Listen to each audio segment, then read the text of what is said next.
साथ हैं वैदिक संस्कृति के अध्येता डॉक्टर अरुण कुमार जायसवाल जी। नमस्कार। नमस्कार। श्रीमद् भगवद गीता के 18वें अध्याय का 7वां श्लोक।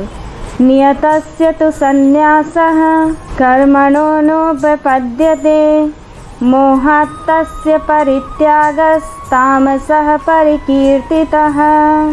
नियत कर्म का स्वरूप से त्याग करना उचित नहीं है, इसलिए मोह के कारण उसका त्याग कर देना तामस त्याग कहा गया है। एक बात बताएं कि हमें कर्म फल का त्याग क्यों छोड़ देना चाहिए? अच्छा ये बताएं, ये नियत कर्म क्या है? मोह के वशीभूत होकर किया गया कर्म तामसिक त्याग घोषित किया गया है। शास्त्र के द्वारा जो कर्म आदेशित है, समाज के द्वारा जो आदेशित है और स्वयं के द्वारा जो कर्म आदेशित है, उसे त्यागना उचित नहीं है। जैसे राज्य कुछ बातें नागरिकों को आदेशित करता है तो उन्हें सबके हित साधन के लिए हमें करना पड़ेगा। कानून सबके हित के लिए है, उसका पालन करना होगा। उसी प्रकार आध्यात्मिक शिक्षाएं आध्यात्मिक स्वास्थ्य के लिए हितकर है। यह उचित नहीं है नित्य कर्म और नियत कर्म को छोड़ना, केवल मोह बस उसे त्याग देना, क्योंकि ये सभी तामसिक कर्म है। जब हम पर तमस हावी होता है तो हम उन कर्मों को छोड़ देते हैं जो हम सबके लिए उचित है। नियत कर्म का मतलब है जो सृष्टि के लिए समाज के लिए हितकारी है। जैसे स्वास्थ्य है, शरीर के कर्म है, खाना खाना पड़ेगा, प्रकृति के अनुसार जीवन है तो उस अनुसार चलना पड़ेगा। प्रतिदिन व्रत उपवास सही नहीं होगा। कैसा खाना खाना चाहिए? सात्विक भोजन करना चाहिए, रासिक तामसिक भोजन नहीं करना चाहिए। स्वास्थ्य के लिए हितकारी भोजन करना चाहिए। जीवन में जहाँ पर हम हैं उस परिस्थिति के लिए जो उपयोगी कर्म है उनको करना चाहिए, क्योंकि हमारा जीवन हमारे साथ साथ बहुतों से जुड़ा हुआ है। प्रकृति के साथ, सृष्टि के साथ, समाज के साथ, इन सबके साथ तालमेल बिठाकर जीवन जिया जाता है। सबको छोड़ देंगे तो कैसे छोड़ देंगे? दवा लेना छोड़ देंगे, सांस लेना कैसे छोड़ देंगे? हाँ, छोड़ा जा सकता है तो भगवान कहते हैं कर्मफल का त्याग छोड़ा जा सकता है। यही संन्यास है। इससे यही होगा कि आसक्तियाँ हटेंगी, हम आसक्त नहीं रहेंगे। इस श्लोक का यही मूल तात्पर्य है। श्रीमद् भगवद गीता के 18वें अध्याय का 8वां श्लोक। दुःखमित्येव यत्कर्म काय क्लेश भयात् त्यजेत् सकृत्वा राजसं त्यागं नैव त्याग फलं लभेत्। जो कुछ कर्म है वह सब दुख रूप ही है। ऐसा समझकर यदि कोई शारीरिक क्लेश से, भय से कर्तव्य कर्मों का त्याग कर दे तो वह ऐसा राजस त्याग करके त्याग के फल को किसी प्रकार भी नहीं पाता। एक प्रश्न है कि शारीरिक कष्ट के भय से कर्म का त्याग कहाँ तक उचित है? साथ ही हमें यह भी बताएं कि कार्य नहीं कर्म और कर्तव्य का त्याग करना चाहिए तो क्यों?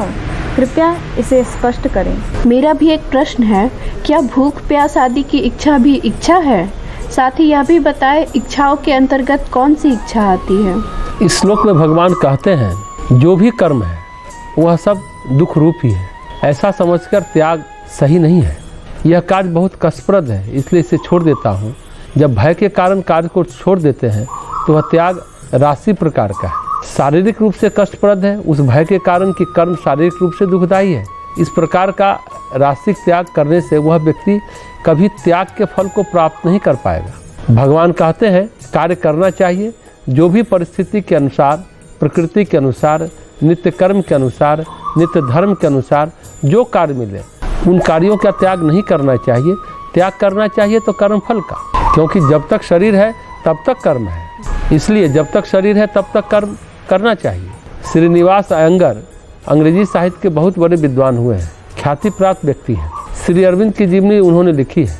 उस्मानिया विश्वविद्यालय के कुलपति भी रहे। इन सबके बाद अवकाश प्राप्त कर पांडिचेरी में रहते थे। साहित्य स्टॉल में डब्बों की पैकिंग करते थे, कार्टून की पैकिंग करते थे, बड़े मन से बड़े ध्यान लगा कर करते थे। बाकी समय पुस्तकालय में बैठते थे और लिखते भी थे, और ऐसा वे 90 साल तक करते रहे। जब चलने में असमर्थ होने लगे थे फिर भी धीरे धीरे चलकर करते थे और कहते थे भगवान का कुछ काम करना चाहिए, करते रहना चाहिए। कार्टून के अलावा वहाँ के जूठे बर्तन धोते थे भोजनालय में।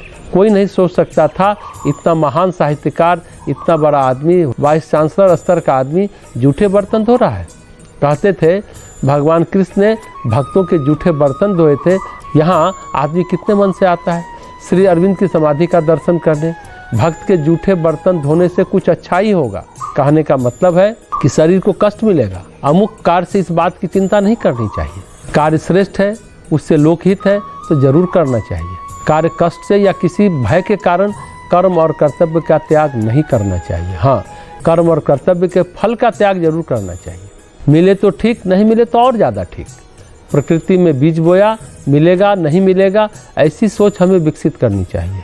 भय के कारण, शरीर के क्लेश के कारण जो कर्म का त्याग करता है वह त्याग राजसिक त्याग है, इसका कोई फल नहीं मिलेगा। पर यहाँ एक प्रश्न उठता है, शरीर है तो कर्म होगा, कर्म है तो इच्छा है, क्या इच्छा की पूर्ति करनी चाहिए? उत्तर यही है कि कर्म करना चाहिए, इच्छा नहीं करनी चाहिए, इच्छा का त्याग करना चाहिए। भाव भक्ति गहरी होगी तो इच्छाएं विलीन हो जाएंगी। इच्छा का मतलब फल की इच्छा, इच्छा का मतलब है महत्वाकांक्षा। हमें पानी पीना है, सोना है, ये इच्छा नहीं है। एक होती है प्रकृति, प्रकृति के अनुसार कर्तव्य, जैसे भूख प्यास नींद लगती है। प्रकृति प्रदत्त जितने भी कर्म हैं वो इच्छा नहीं है। जो शरीर के पोषण के लिए किए जाते हैं ये शरीर का धर्म है। इच्छा का मतलब है मैं प्रधानमंत्री बनूंगा, मैं राष्ट्रपति बनूंगा, मैं डॉक्टर इंजीनियर IAS बनूंगा, ये इच्छा होती है। बुढ़ापा आ जाएगा, अरे कोई साथ नहीं देगा, इंश्योरेंस कराना चाहिए, ये इच्छा तब होती है जब ईश्वर पर आश्रय नहीं होता, ईश्वर पर भरोसा नहीं होता। ईश्वर पर आश्रय न हो तो बहुत भय होगा, भरोसा न हो बहुत घबराहट होगी, भयावह स्थिति लगेगी। जिसने सृष्टि बनाई वह हमारी रक्षा नहीं करेगा क्या? यह मत सोचे कि नहीं करेगा। तो ईश्वर पर आश्रय नहीं होता, तभी ये प्रश्न मन में उठते हैं, ये भय, ये भ्रांति, ये शंका पैदा होती है। श्रीमद् भगवद गीता के 18वें अध्याय का 9वां श्लोक। कार्यमित्येव यत्कर्म नियतं क्रियते अर्जुन संग त्यक्त्वा फलं चैव सत्यागः सात्विको मतः। हे अर्जुन, जो शास्त्र विहित कर्म करना कर्तव्य है, इसी भाव से आसक्ति और फल का त्याग करके किया जाता है, वही सात्विक त्याग माना गया है। हमारी जिज्ञासा है कि अंतः स्थिति और परिस्थिति में क्या अंतर है। मन स्थिति में किस तरह की भीड़ के धक्के मन पर लगते रहते हैं। साथ ही हमें यह भी बताएं कि इनसे मुक्त कैसे रहा जा सकता है। हमें भी बताएं आसक्ति क्या है। साथ ही यह भी बताएं मन स्थिति पर संस्कार अपने प्रभाव किस तरह से डालता है। कार्य का संस्कृत में अर्थ है जो किया जाना है। यह समझ के यह कार्य विशेष किया जाना चाहिए। इस प्रकार का जो भी कर्म है उसे करने के लिए मैं कर्तव्यबद्ध हूँ। ये कर्म भी जो आदेशित है, पर यह कार्य आसक्ति का त्याग करके और उनके फलों का त्याग करके किए जाते हैं। इस प्रकार का त्याग सात्विक त्याग है। यह त्याग श्रेष्ठ त्याग है। भगवान ऐसा इस श्लोक में कह रहे हैं। भगवान ने 3 प्रकार के त्याग की बात बताई, सात्विक, राजसिक और तामसिक। भगवत गीता का जो मूल स्वर है वह सिखाती है अनासक्ति। इस संसार में रहते हैं, संसार में रहना पड़ेगा। जीवन है, जीवात्मा है, तो 2 तरह की परिस्थितियां हैं, एक अंतः स्थिति, एक बाह्य स्थिति यानी परिस्थिति। परिस्थिति का अर्थ क्या होता है? परिजोर स्थिति। परि शब्द बड़ा महत्वपूर्ण है। परि शब्द वो है जो चीज़ें हमें घेरे हुए हैं, हमें आवृत किए हुए हैं। परि शब्द से ही पर्यावरण बना है। एक आवरण है जो हमें घेरे हुए है, जिसका वर्णन हम कर रहे हैं। आवरण किस चीज़ का? आवरण हवा का, आवरण जल का, आवरण जीवन का।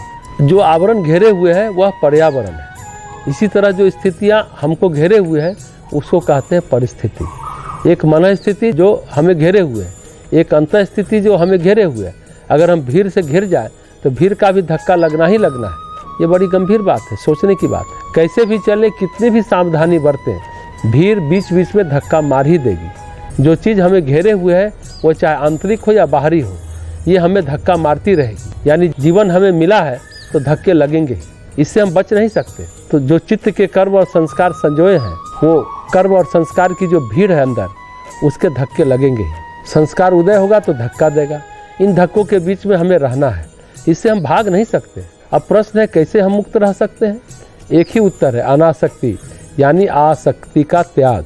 घटनाएं घटेंगी, अपने नियत कर्म के अनुसार घटेंगी, परिस्थिति में भी घटेंगी और मनस्थिति में भी घटेंगी। जब तक चित्त शुद्ध नहीं हो जाता तब तक घटनाएं घटती रहेंगी। इन घटनाओं को रोका नहीं जा सकता। सुख दुख के कारण उपस्थित होते रहेंगे, पर इस सुख दुख से अनासक्त रहना है, लिप्त नहीं होना है। परिस्थितियाँ कहेंगी कर्म करो, कर्म करना पड़ेगा। कभी कभी मनस्थिति भी कर्म करने के लिए प्रेरित करेगा। संस्कार हमें प्रेरित करेगा, उद्वेलित करेगा, इंगित करेगा, उत्तेजित करेगा। लोग आते हैं, कई बार अच्छे नहीं लगेंगे, पर हम चाहते हैं वे भाग जाएं, पर वे नहीं भागते। कई बार हम चाहते हैं लोग रहें हमारे पास, पर लोग नहीं रहते, भाग जाते हैं, क्योंकि कर्मानुसार जीवन है। तो परिस्थिति और मनस्थिति दोनों में बदलाव एक परिवर्तनिक प्रक्रिया है, एक प्रवाह है। परिस्थिति भी प्रवाह है और मनस्थिति भी प्रवाह है। ध्यान रखने की बात है कि मनस्थिति भी स्थिर नहीं है। जो संस्कार अभी है 5 साल है, 10 साल है, फिर टूट जाएगा। उसका भोग खत्म हो जाएगा तो टूट जाएगा, फिर नया संस्कार उदय हो जाएगा। संस्कार जो है, जो मनस्थिति है, वह परिस्थिति पर अपना प्रभाव डालेगी ही डालेगी। संस्कार बिंब है, प्रतिबिंब है। उल्टा प्रभाव आ जाएगा तो मनस्थिति में भी प्रवाह चलेगा और परिस्थिति में भी प्रवाह चलेगा, और इन दोनों प्रवाह में हमें बहना भी पड़ेगा। दोनों प्रवाह हमें प्रवाहित भी करेंगे और विकसित भी करेंगे। हमारे मन में प्रेम भी पैदा करेंगे और घृणा भी पैदा करेंगे, राग भी पैदा करेंगे, द्वेष भी पैदा करेंगे। लेकिन हमें उसे पैदा होने नहीं देना है, हमको आसक्त नहीं होना। आसक्ति को लोग सामान्य रूप में क्या कहते हैं? आसक्ति है जा नहीं सकती, लेकिन उसे जाना है, ऐसी स्थिति में रहे। आसक्ति न तो सकारात्मक है न तो नकारात्मक। इन परिस्थितियों में जो कर्तव्य है वो करें, वो जरूर करना चाहिए।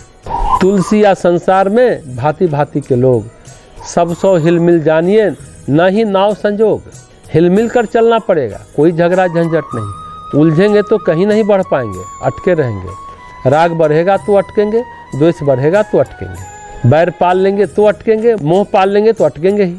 बैर सम अग्नि नहीं, ऐसा भगवान बुद्ध कहते हैं। बैर के समान अग्नि नहीं है, इसकी आग निरंतर जलती रहती है।